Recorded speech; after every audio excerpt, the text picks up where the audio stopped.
Yesus, Bapa, Roh Kudus? Akhirnya ada yang menjelaskannya dengan jelas.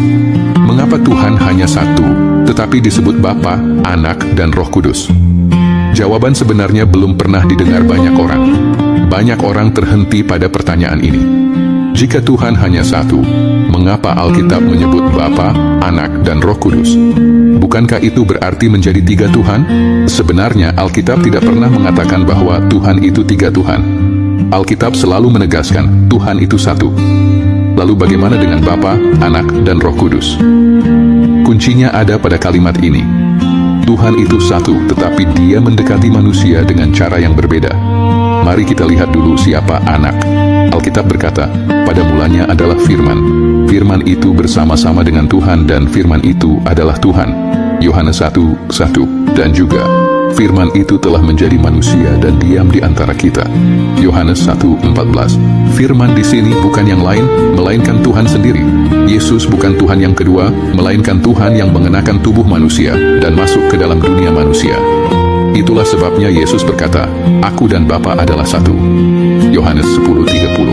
Bukan dua pribadi yang terpisah, melainkan Tuhan yang sama dengan cara penyataan yang berbeda. Lalu apa arti Bapa? Bapa bukan berarti Tuhan benar-benar melahirkan Tuhan yang lain, melainkan menunjuk bahwa Tuhan ada di surga, sumber segala sesuatu, dan pemegang otoritas tertinggi.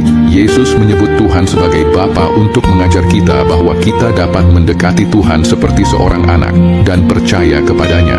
Lalu siapa Roh Kudus? Roh Kudus bukan sekadar perasaan, bukan energi atau suasana. Roh Kudus adalah cara Tuhan tinggal di dalam manusia. Setelah Yesus naik ke surga, Tuhan tidak meninggalkan manusia.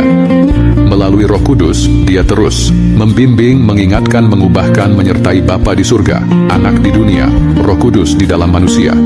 Bukan terpisah, melainkan Tuhan yang sama yang terus menyertai manusia. Kita bisa memahaminya seperti air. Air bisa menjadi es, air cair, atau uap.